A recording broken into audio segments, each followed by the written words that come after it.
Père, nous recommandons ce moment de l'enseignement entre tes saintes mains. Saint-Esprit de Dieu, enseigne-nous tes voies, enseigne-nous ta parole. Oh, pour l'édification de ton Église en ce jour si spécial. Au nom glorieux de Jésus que nous t'avons ainsi prié. Amen. Acclamons encore le Seigneur, acclamons encore le Seigneur. Alléluia. Alléluia. Nous allons prendre place dans la présence de Dieu. On commence tout le message parce que, bien aimé, nous sommes le 2 avril, une date significative pour nous les chrétiens. Une date particulière pour nous les enfants de Dieu. Et, bien aimé, nous allons comprendre beaucoup de choses dans le culte de ce soir. Vous savez, pour votre information, la journée d'aujourd'hui, c'est la journée dans la Bible que Jésus était à Jéricho. Après la guérison des 2 aveugles de Jéricho, il décide en cette date de quitter Jéricho. Jéricho, c'est une ville historique. Parce que quand les enfants de Dieu avaient quitté l'Égypte, ils ont marché pendant 40 ans dans le désert. Une fois arrivés dans la terre promise, la première ville d'Israël que le peuple de Dieu avait conquise, c'était la ville de Jéricho. C'est une ville historique, une ville qui se situe aujourd'hui du côté Palestine. Et en quittant l'Égypte, les enfants d'Israël, une fois mis leurs pieds dans la terre promise, la terre que Dieu avait promis de donner à Abraham leur père, mais du fait qu'Abraham était décédé, sa descendance avait hérité cette promesse. Et une fois à Canaan, ils ont d'abord entré dans la ville de Jéricho. Jésus, en cette date, était à Jéricho. Il guérit les 2 aveugles qui demandaient sa grâce, qui imploraient sa miséricorde. Et Jésus décide de quitter Jéricho. Et Jéricho fait tout simplement dire lieu de parfum ou ville de palmiers. Jésus quitte Jéricho pour aller à Jérusalem. Mais parce que Jéricho était à quelques mètres de Jérusalem, à 28 km de Jérusalem. Il arrive à Jérusalem, mais Jésus arrive à Bethphagée. Et à Bethphagée, bien aimé, il y a eu le mont des Oliviers, la colline des Oliviers, la montagne des Oliviers. Et Jésus arrive là. Et bien aimé, c'est là où il prépare maintenant en ce jour, à partir de Bethphagée, dans le mont des Oliviers. C'est là où il planifiait maintenant son entrée à Jérusalem. Et c'était aujourd'hui. C'est-à-dire une semaine avant sa mort. C'était aujourd'hui. Parce que le dimanche de Pâques, c'est le dimanche prochain. Aujourd'hui, c'est le jour que Jésus avait fait son entrée à Jérusalem. Et nous voulons, bien aimé, voir beaucoup de révélations autour de cette entrée triomphale de Jésus à Jérusalem. Là, je vous donne déjà le thème. Je vais enseigner aujourd'hui sur l'entrée triomphale de Jésus-Christ à Jérusalem. Matthieu chapitre 21, je prends le verset 1er jusqu'au verset 12. Matthieu chapitre 21, le verset 1er jusqu'au verset 12. Oh, une église. Bien aimé, lorsque nous parlons d'une église prophétique, ce n'est pas forcément pour dire une église où on donne des prophéties, non. Une église qui est connectée au temps. Une église qui est liée au temps. Une église qui n'est pas hors temps. Une église qui est dans le temps. C'est-à-dire, lorsque nous arrivons dans un temps comme celui-ci, une église prophétique doit ramener les événements bibliques qui se sont déroulés en ce temps pour présenter à l'église comme pensée de Dieu et donner les révélations, donner le sens de ce qui se sont passés dans l'ancien temps, aujourd'hui de notre vie. Et ça, c'est une église qu'on peut dire prophétique. Matthieu chapitre 21, le verset 1 jusqu'au verset 12. Que dit la Bible? Matthieu 21, 1 à 12. La Bible parle de l'entrée de Jésus à Jérusalem. La Bible dit ceci. Entrée de Jésus à Jérusalem. Lorsqu'ils approchèrent de Jérusalem, Jérusalem, c'est une ville de paix, et qu'ils firent arriver à Bethphagée, vers les monts des Oliviers, Jésus envoya des disciples en leur disant, allez au village qui est devant vous. Vous trouverez aussitôt une ânesse attachée et un ânon avec elle. Détachez-les et amenez-les-moi. Si quelqu'un vous dit quelque chose, vous répondrez, le Seigneur en a besoin. Et en l'instant, il les laissera aller. Or, ceci arriva, afin que s'accomplisse la parole du prophète. Dites à la fille de Sion, voici que ton roi vient à toi, plein de douceur et monté sur une ânesse, sur un ânon, le petit d'une bête, le petit d'une bête de somme. Les disciples allèrent et firent ce que Jésus leur avait ordonné. Ils amenèrent l'ânesse et l'ânon, mirent sur eux leurs vêtements et les firent asseoir dessus. La plupart des gens de la foule étendirent leurs vêtements sur le chemin. D'autres coupèrent de branches aux arbres et les étendirent sur le chemin. Les foules précédaient et suivaient Jésus en criant, Hosanna au fils de David, béni soit celui qui vient au nom du Seigneur. Hosanna dans les lieux très hauts. Lorsqu'il entra dans Jérusalem, toute la ville fut émue et l'on disait, qui est celui-ci? Les foules répondaient, c'est Jésus, le prophète de Nazareth en Galilée. Jésus entra dans le temple. Il chassa tous ceux qui vendaient et qui achetaient dans le temple. Il renversa les tables des changeurs et les sièges des vendeurs de pigeons. Alléluia. Amen. Est-ce qu'on peut acclamer pour la parole de Dieu? Est-ce qu'on peut acclamer pour la parole de Dieu? Alléluia, alléluia, alléluia, alléluia. Bien aimé, nous avons le livre de Matthieu qui présente Jésus comme le roi des Juifs. Donc dans tout le livre de Matthieu, on nous présente un Jésus étant roi. Amen. Amen. Et on arrive dans le livre de Marc. Marc a préféré présenter Jésus comme un serviteur.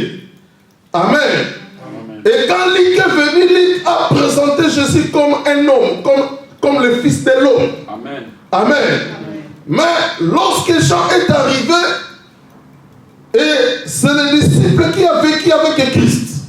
C'est les disciples qui connaissaient Jésus différemment. Et parce que Jésus était avec lui, Jésus passait plus de temps avec lui.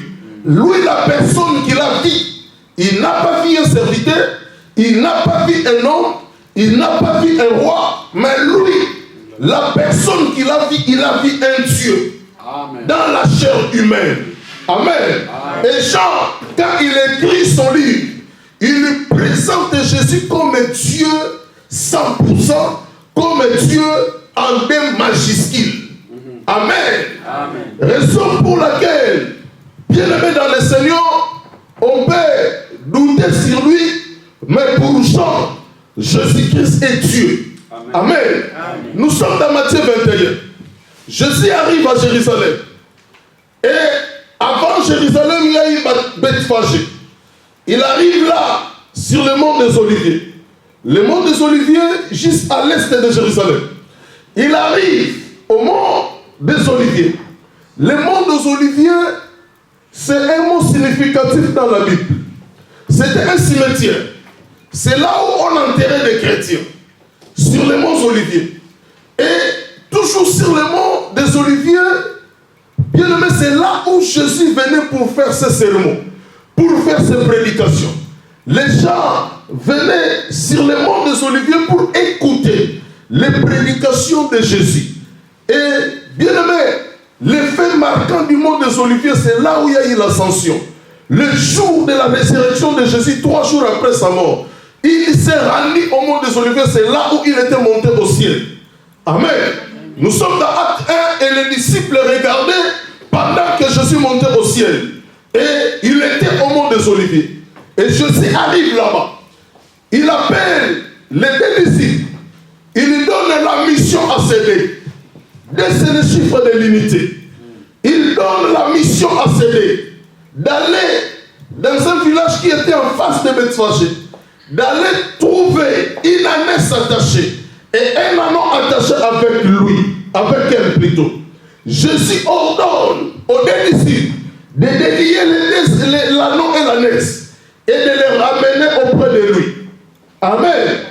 Et bien aimé, Jésus leur a dit, si les gens vous demanderont pourquoi vous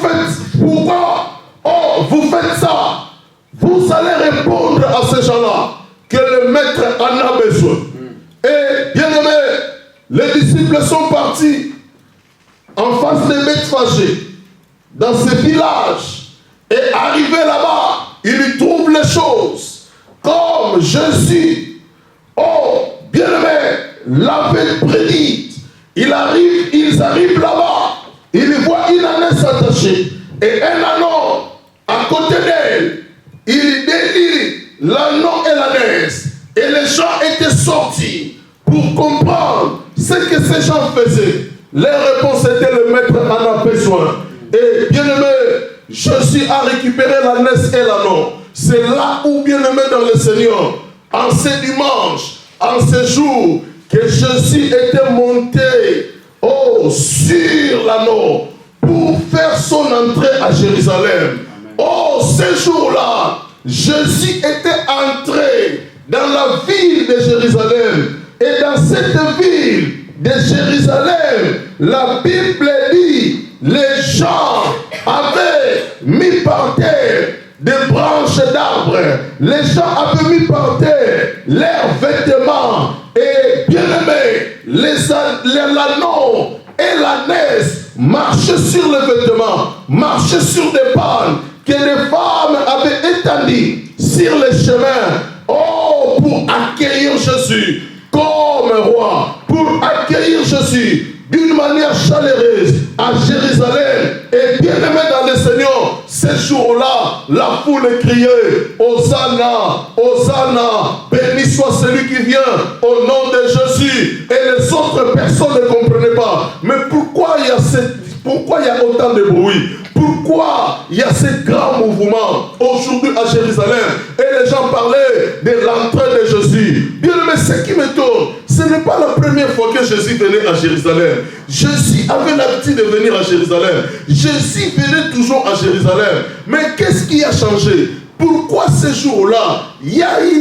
tant de bruit, il y a eu tant de mouvements, il y a eu des femmes qui mettaient leurs pannes par terre pour que Jésus marche dessus. Mais bien aimé, au contraire, c'est l'ânesse qui était marchée dessus, parce que Jésus était monté sur l'ânesse. Bien aimé, pourquoi ce jour-là, il y a eu la différence? Parce que bien aimé dans le Seigneur, oh, dans le monde spirituel, c'était déjà arrêté. Bien aimé pour lui de pouvoir quitter ce monde. C'était les derniers honneurs qu'il recevait. Après, oh, bien aimé, après, oh, il y a eu une grande humiliation qui était réservée pour lui. Mais cette humiliation devait introduire toute une génération à la gloire qui est l'Église. Toute cette humiliation sur la croix devait, bien aimé dans le Seigneur, montrer un chemin de la gloire, un chemin de la vie à l'humanité. Oh, tout entière. Donc, Jésus, ce jour-là, a récolté ce grand succès parce que c'était ce dernier jour. Ça s'est passé une semaine juste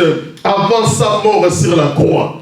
Alléluia. Amen. Ça s'est passé une semaine avant sa mort. Oh, sa mort sur la croix. Une mort honteuse. L'entrée de Jésus à Jérusalem. Bien aimé, qu'est-ce que cela représente aujourd'hui? L'entrée triomphale de Jésus à Jérusalem. Qu'est-ce qu'on peut retenir? Bien aimé, il y a 5 choses que je vais vous enseigner aujourd'hui. À retenir sur cette entrée triomphale de Jésus à Jérusalem. La première des choses, bien aimé, qu'on peut retenir, Jésus venait, comme je dis tout à l'heure, il venait régulièrement à Jérusalem. Mais ces jours-là, aujourd'hui, de l'an 33, bien aimé, Jésus était venu à Jérusalem non comme un prophète, non comme un homme ordinaire, non comme le fils de Marie, non comme le fils de Joseph. Mais ces jours-là, Jésus était entré à Jérusalem avec son étiquette royale. Avec, bien aimé dans le Seigneur, sa coupe royale. Avec, bien aimé, son sceptre royal. Jésus était entré ce jour-là à Jérusalem. Oh, bien aimé, en qualité de roi, en tant que roi. Alléluia. Amen. Raison pour laquelle il y a eu la différence. Les autres jours, il venait, des femmes ne mettaient pas de panne. Les autres jours, il venait, bien aimé, oh, il n'y a eu aucun bruit. Par contre, bien aimé, les gens les repoussaient. Mais pourquoi ce jour-là, en l'an 33, de ce mois d'avril, c'est-à-dire en l'an 33, du mois de Nissan, Jésus, quand il est arrivé à Jérusalem, oh, bien aimé, le premier jour de la semaine, oh, c'est-à-dire le dimanche comme aujourd'hui. Mais pourquoi il y a eu trop de bruit? Parce que ce jour-là, Jésus était venu à Jérusalem. Oh, bien aimé dans le Seigneur, en tant que roi. Alléluia. En tant que roi, ce jour-là, quand Jésus faisait son entrée, c'était un roi qui venait. C'était un roi qui rentrait. C'était un roi qui visitait. Oh, c'est si jeune. C'était un roi qui visitait son église. C'était un roi qui visitait son peuple. C'était un roi qui visitait ses enfants. C'était un roi qui visitait sa population. Jésus n'avait pas une autre étiquette. Oh, si ce n'est que, oh, royal. Matthieu chapitre 21, le verset 5 que nous allons comprendre. Dans Matthieu 21, 5, la Bible dit, dites à la jeune fille de Sion, voici que ton roi vient à toi, plein de douceur et monté sur une ânesse, sur un anneau, les petits d'une bête de somme. Donc, c'est-à-dire la prophétie a été déjà donnée, bien avant sa naissance, que, allez-y, le prophète avait déjà, Dieu avait déjà dit au prophète, de dire à la jeune fille de Sion, que voici ton roi, vient, oh, vers toi, et plein de douceur, et monté sur une ânesse. Et ce jour-là, la prophétie, oh, s'est accomplie, exactement comme cela a été donné. Donc, le jour où Jésus venait à Jérusalem, la première des choses à retenir, Jésus était venu à Jérusalem comme roi. Amen. Jésus était venu à Jérusalem, non comme n'importe qui, mais il était venu à Jérusalem comme roi, avec tous ses grades, avec, bien aimé dans le Seigneur, sa couronne royale, avec, oh, son bâton royal. Ce jour-là, c'est un roi qui avait fait son entrée à Jérusalem. Alléluia. Oh, c'est le roi qui avait fait son entrée dans la ville de paix. Bien-aimé dans le Seigneur, Jérusalem, la ville de paix. Oh, bien-aimé, bien-aimé, on a besoin de comprendre ces choses pour ne pas se perdre. Mais pourquoi il y a eu cet engouement? Pourquoi il y a eu cette motivation de part et d'autre? Les gens avaient réservé un accueil chaleureux en sa personne. Les gens avaient réservé un accueil, bien-aimé, qu'on n'a pas donné assez même Jésus jadis. Mais pourquoi ce jour-là, il y a eu cet accueil chaleureux de la part des habitants de Jérusalem? Parce que les habitants de Jérusalem ne voyaient pas un homme simple, mais voyaient un Dieu. Amen. Voyaient plutôt un roi. Alléluia. Amen. Jean chapitre 18, le verset 37. Dans le livre de Jean, chapitre 18, le verset 37. La Bible dit dans Jean 18, 37. Pilate lui dit, tu es donc roi. Jésus répondit, tu l'as dit, je suis roi. Voici pourquoi je suis né. Et voici pourquoi je suis venu dans le monde. C'est pour rendre témoignage à la vérité. Quiconque est de la vérité, écoute ma voix.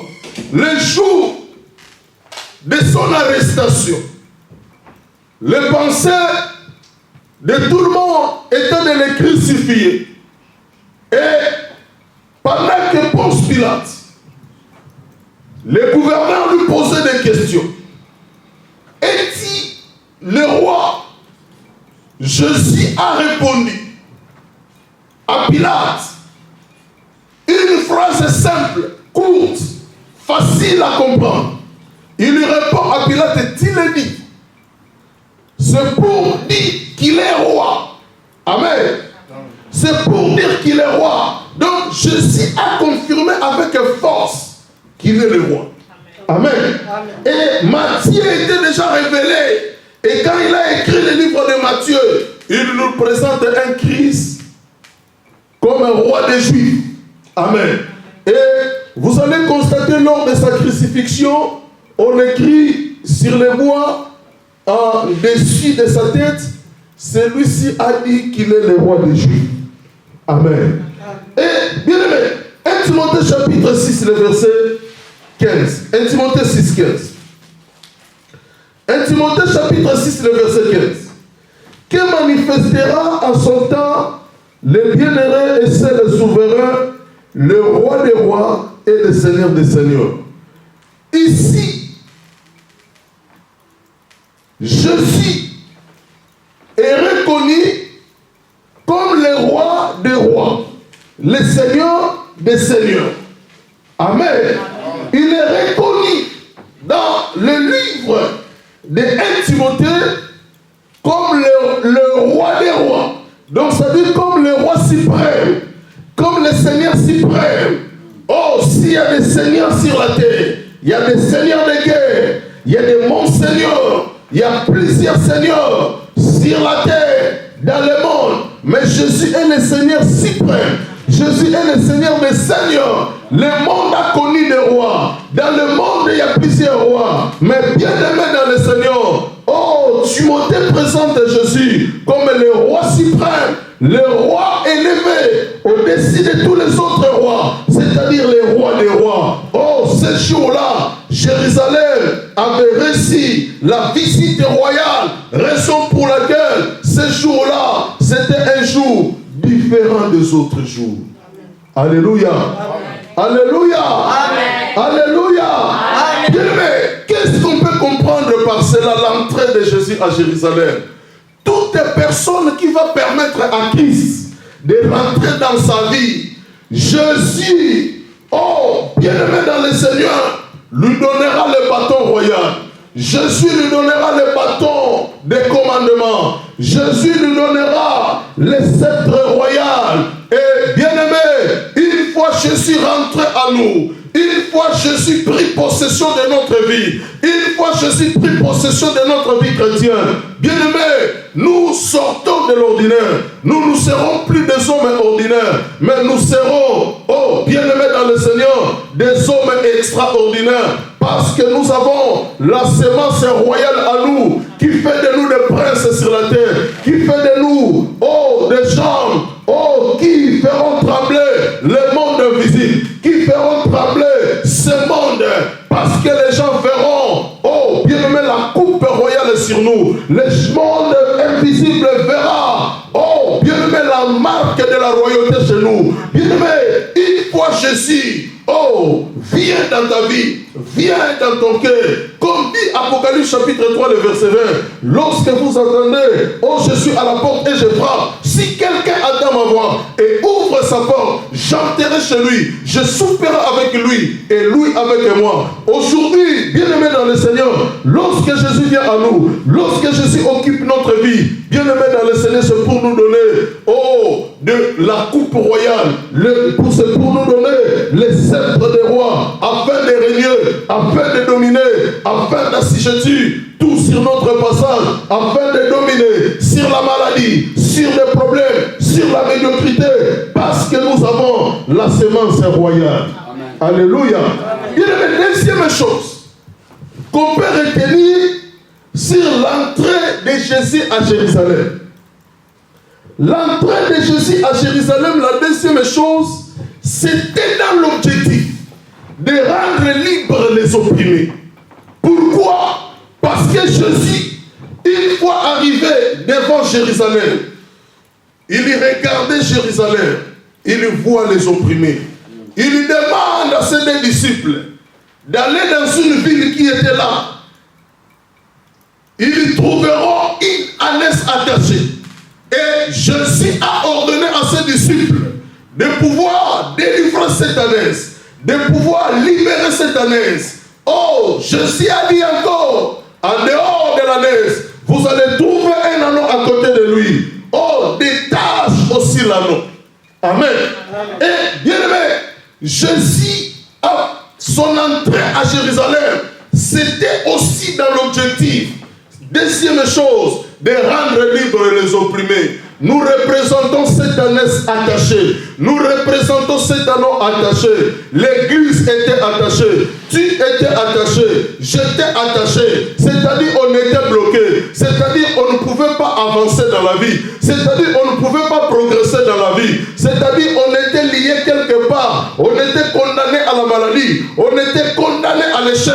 On était condamné, oh bien aimé, à reculer, à faire la marche en rebours. Au lieu d'avancer, mais de faire la marche en rebours, c'est-à-dire de reculer derrière. Bien-aimé Jésus, son entrée à Jérusalem, la deuxième objectif, c'était pour rendre libres les opprimés. Et son entrée à Jérusalem ce jour-là avait accordé la liberté à une ânesse qui était attachée, avait accordé la liberté à un anneau qui était attaché. Bien-aimé, on était sous l'emprise de l'ennemi. On était bien-aimé dans le Seigneur, attaché. Oh, l'apôtre Paul même a reconnu, il dit, le bien que je veux n'habite pas à moi, mais le mal que je déteste, oh, c'est ce qui habite à moi. Oh, je sens dans mes membres une loi qui lutte contre la loi de mon entendement, qui me rend captif du péché et de la mort, qui m'opprime, qui m'assujettit, afin que je puisse faire des choses contraires à la volonté de Dieu, contraires à ma propre volonté. Oh, l'église partagée dans la boue, l'église était sous l'emprise des démons. Les démons manifestaient, oh, bien-aimés dans notre vie, ils nous manipulaient, ils faisaient de nous tout ce qu'ils voulaient. Mais l'entrée de Jésus à Jérusalem, une semaine avant sa mort sur la croix, oh, il a rendu libre les opprimés. Amen. Alléluia. Il a rendu libre les opprimés et sur la croix, c'était la finale. Amen. Amen. Sur la croix, c'était la finale. Bien-aimé, sur la croix, c'était la finale, c'était réglé les derniers détails. Mais tout était déjà fait. Oh, à Golgotha, tout était déjà fait. Oh, bien-aimé dans le Seigneur, lorsqu'il est rentré à Jérusalem, il a rendu libre les opprimés. Alléluia. Luc chapitre 4, le verset 18 à 19. Christ a dit, Dans Luc 4, 18 à 19. Oh, Jésus a dit, le Fils de l'homme est venu. Nous allons lire cela, Luc chapitre 4, le verset 18 à 19. Luc 4, 18 à 19. La Bible dit, l'Esprit du Seigneur est sur moi, parce qu'il m'a oint pour guérir ceux qui ont les cœurs brisés, pour annoncer la bonne nouvelle aux pauvres. Il m'a envoyé pour proclamer aux captifs la délivrance et aux aveugles le recouvrement de la vie, pour renvoyer libres les opprimés, pour proclamer une année de grâce du Seigneur. Alléluia. Pour proclamer aux captifs la délivrance et aux aveugles le recouvrement de la vie, pour renvoyer libres les opprimés. Bien-aimés, notre vie était limitée. Tout était limité. Il y a eu des forces qui nous géraient, que nous appelons les esprits de contrôle. Oh, il y a eu des forces qui nous géraient. Bien-aimés, c'est-à-dire on ne pouvait rien faire. On était, bien-aimés, dépendants de ces esprits-là, dépendants de ces forces-là. Nos vies étaient troublées, nos vies étaient bousculées, nos vies étaient coincées quelque part. Oh, attachées, oh, sur un arbre, comme l'ânon et l'ânesse. Mais l'entrée de Jésus à Jérusalem, c'était pour rendre libres les opprimés. C'était pour nous donner la délivrance totale. C'était pour nous donner la liberté totale. C'était pour nous affranchir de tout ce que le diable faisait. Alléluia. Amen. La Bible dit dans 1 Jean chapitre 3, le verset 8, que le Fils de l'homme est apparu afin de détruire les œuvres du diable. Amen. Amen. Le Fils de l'homme est apparu afin de détruire. 1 Jean 3, 8. Jésus est venu afin de détruire les œuvres du diable. Le diable manipule le monde. Le diable torture le monde. Le diable assiégé le monde. Mais Jésus était venu, bien-aimé, pour détruire les œuvres du diable. L'entrée de Jésus à Jérusalem, ce n'est pas, bien-aimé, dans le Seigneur, quelque chose qui n'a pas une signification aujourd'hui. Jésus devait entrer à Jérusalem pour rendre libres les opprimés. Alléluia. Jésus, dès qu'il rentre dans notre vie, c'est pour nous donner la délivrance. Bien-aimé, on n'a pas besoin de forcer, on n'a pas besoin, bien-aimé, d'aller importuner des pasteurs, on n'a pas besoin d'aller chercher des prophètes, on n'a pas besoin de tout ça, pour recevoir la délivrance de Dieu. On a besoin tout simplement d'accepter l'entrée de Jésus dans ta vie. Dès que Jésus rentrera dans ta vie, tu retrouveras la délivrance. Dès que Jésus rentrera dans ta vie, tu retrouveras la liberté. Dès que Jésus rentrera dans ta vie, il brisera des forces maléfiques. Parce que la lumière et les ténèbres ne cohabitent pas ensemble. Là où il y a la lumière, dès que la lumière arrive, les ténèbres cèdent la place à la lumière. Qui peut combattre contre lui et vaincre? Personne ne peut le vaincre, bien-aimé. L'entrée de Jésus à Jérusalem. Bien-aimé, on a besoin que Jésus fasse son entrée dans notre vie. On a besoin que Jésus vienne dans notre vie. Parce que quand Jésus viendra dans notre vie, la deuxième objectif, c'est pour nous rendre libres. C'est pour nous délivrer complètement. Amen. Alléluia. Amen. Alléluia. L'apôtre Paul a dit, gloire soit rendue à Dieu par Jésus-Christ. Il a retrouvé la guérison. Il a retrouvé la délivrance dans Romains. Romains chapitre 7. Le verset. Romains chapitre 7.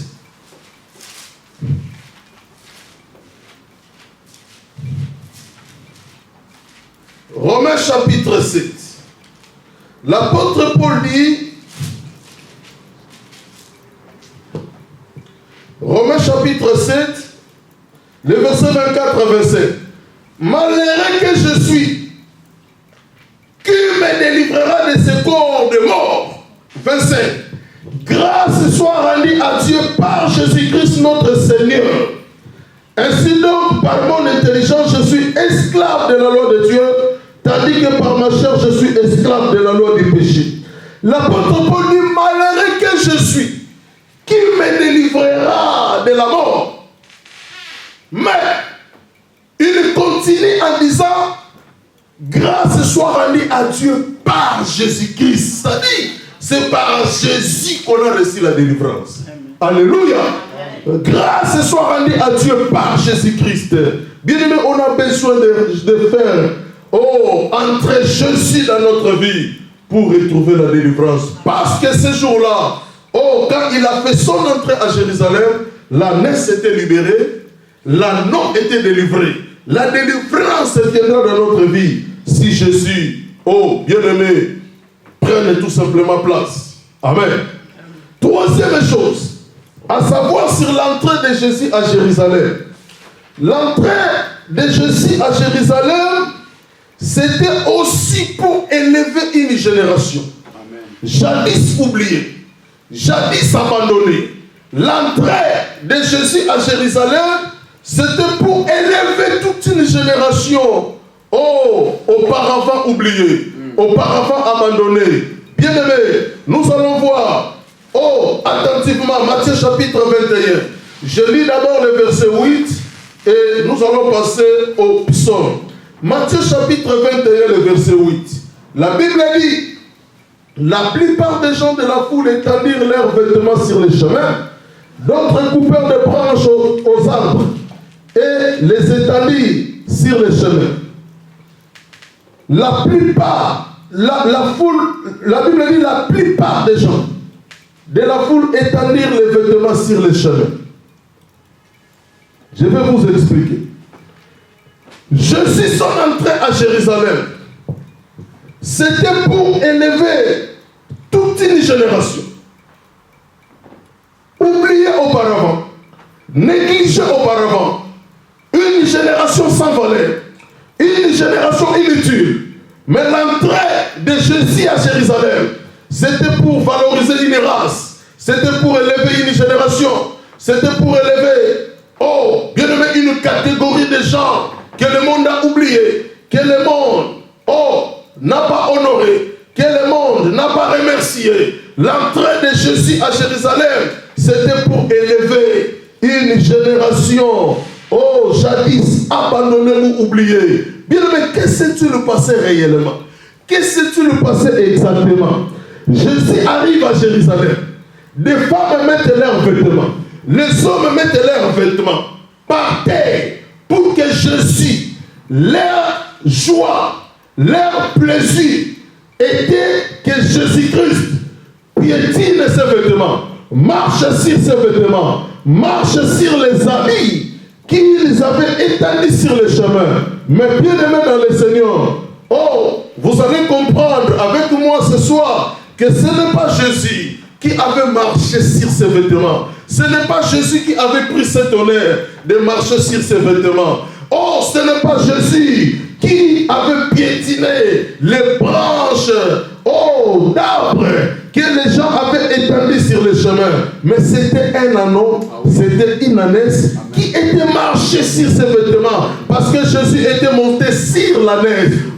Les habitants de Jérusalem croyaient que Jésus va entrer à Jérusalem à pied. Il va utiliser ses pieds. C'est comme ça que Jésus va piétiner leurs vêtements. C'était pour donner l'honneur à Christ. C'était pour valoriser Jésus.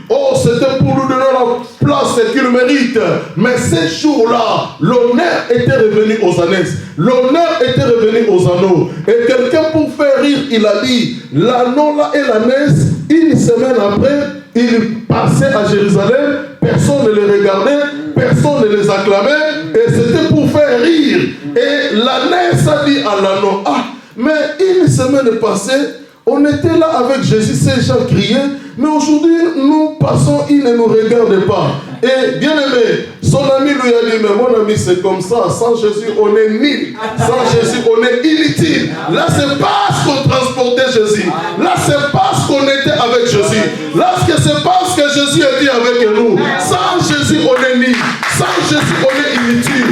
Bien aimé, les ânesses étaient valorisées. Les ânesses étaient élevées en gloire ce jour-là parce qu'ils transportaient Jésus. La troisième chose à retenir sur l'entrée de Jésus à Jérusalem. Jésus a fait son entrée à Jérusalem pour élever une génération qu'on a oubliée, pour élever une génération qu'on a abandonnée, pour élever une race, oh bien-aimé, qui était autrefois perdue dans la nature. Mais l'entrée de Jésus dans une vie, c'est pour nous donner la gloire, c'est pour nous élever, c'est pour nous glorifier, c'est pour nous célébrer. Oh bien-aimé dans le Seigneur, oh c'est beau à comprendre tout cela. Le jour où je me suis retrouvé en N'Djamena dans une jeep et je vois la personne qui me conduit, un général, j'ai dit, oh Dieu merci. Amen. Alléluia. Et bien aimé, j'allais enseigner dans une réunion très importante de la communauté des hommes d'affaires de plein évangile qu'on appelle Full Gospel. J'étais invité à prêcher et je vois le général avec son cortège débarque pour me chercher. Oh, bien-aimé, les gens qui habitaient tout autour de moi, regardez, ils sont vraiment venus pour le pasteur Paul, mais oui. Alléluia. Bien-aimé, l'entrée de Jésus à Jérusalem, c'était pour valoriser une génération que le monde avait oubliée. C'était pour valoriser une génération, oh, bien-aimé, que les gens avaient oubliée. Et même au Congo, j'arrive. Bien-aimé dans le Seigneur, je suis invité par le PDG de la radio Sangomala où il envoie les jeeps. Bien-aimé, je suis là avec des militaires tout à côté qui nous surveillent, qui sont là avec des armes. Oh, c'est le PDG de Pasteur Hubert qui envoie ces gens-là de venir me chercher à l'imiter. Alléluia. Bien-aimé, je prends mon temps pour m'habiller. Des militaires sont là, des policiers avec des armes, un chauffeur. Oh, une belle jeep devant la maison. Alléluia. Bien-aimé, Jésus a fait son entrée à Jérusalem dans l'objectif, d'élever une génération jadis oubliée, d'élever une génération, jadis abandonnée.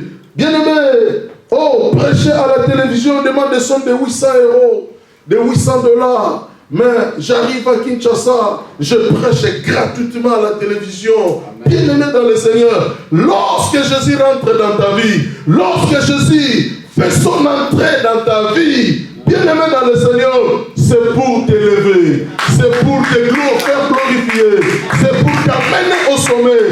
Les années de ce jour-là avaient reçu les honneurs. Pourquoi? Parce que Jésus a fait son entrée à Jérusalem. Bien-aimé, permets à Jésus d'occuper ta vie. Permets à Jésus de rentrer dans ta vie, de faire de ta vie sa demeure. Et bien-aimé, c'est pour t'élever, c'est pour t'amener à la gloire. Psaume chapitre 113, le verset 7 à 9. Psaume 113, le verset 7 à 9. Psaume 113, 7 à 9. Psaume 113, le verset 7 à 9. La Bible dit, Psaume 113, 7 à 9. La Bible dit, de la poussière, il retire les pauvres. Du fumier, il relève l'indigent pour le faire asseoir avec les grands de son peuple. De la poussière, il retire les pauvres. Du fumier, c'est-à-dire des néants, de là où rien de bon ne peut sortir. Du fumier, il relève les pauvres pour le faire asseoir avec des grands. L'entrée de Jésus à Jérusalem. Bien-aimé, lorsque Jésus vient dans ta vie, lorsque Jésus fasse son entrée dans ta vie, c'est pour t'élever, c'est pour te glorifier, c'est pour t'amener à la gloire. Jésus, son entrée dans une vie, bien-aimé, c'est pour élever une génération jadis abandonnée. Le monde t'a abandonné, les gens t'ont abandonné, ta famille t'a abandonné. Bien-aimé, ne fais pas de soucis. Permets tout simplement à Jésus de rentrer dans ta vie, de venir dans ta vie. Lorsque Jésus viendra, comme il était entré à Jérusalem, c'était pour élever une génération. Jésus t'élèvera. Bien-aimé, arrête de pleurer, arrête de se lamenter, arrête, bien-aimé dans le Seigneur, de se soucier. Donne tout simplement ta vie à Jésus. Accepte tout simplement le Seigneur Jésus dans ta vie. Lorsque Jésus viendra dans ta vie, lorsque Jésus occupera ta vie, bien-aimé dans le Seigneur, il t'élèvera, il va te délivrer et il te donnera, bien-aimé dans le Seigneur, oh, le bâton royal, le sceptre royal, pour que tu sois au-dessus, pour que tu puisses commander sur les circonstances, pour que tu puisses régner, oh, sur la terre à maître, régner sur la terre jusqu'à la fin de ton séjour, oh, bien-aimé ici-bas. Alléluia. Tenons-nous debout, nous allons prier le Seigneur, nous continuons, c'est la période pascale qui commence déjà. Bien-aimés, nous continuons jusqu'à ce que cela nous introduira, oh, le week-end du 15 au 16 dans notre grande croisade, là où nous allons parler sur Jésus-Christ ressuscité. Nous allons voir des mystères de sa résurrection. Nous allons parler de sa mort, de sa résurrection. Et bien aimé dans le Seigneur, ça sera un moment intense de la prière. Ça sera un moment intense de convivialité avec le Saint-Esprit. Ce sera un temps de partage, bien aimé. Un temps fort de la prière dans la présence de Dieu. Bien aimé, commence maintenant à prier le Seigneur. Bien aimé dans le Seigneur, demande à Jésus de venir dans ta vie. Demande à Jésus de venir dans ton cœur. Demande à Jésus d'occuper une place dans ta vie. Demande à Jésus, bien-aimé, de prendre une place considérable dans ta vie. Demande à Jésus, bien-aimé dans le Seigneur, de venir dans ta vie. De venir dans ta vie. On a besoin de Jésus pour que les choses changent. On a besoin de Jésus pour avoir des résultats concrets. On a besoin de Jésus pour que cette situation s'arrête. On a besoin de Jésus pour que la maladie s'arrête. On a besoin de Jésus pour que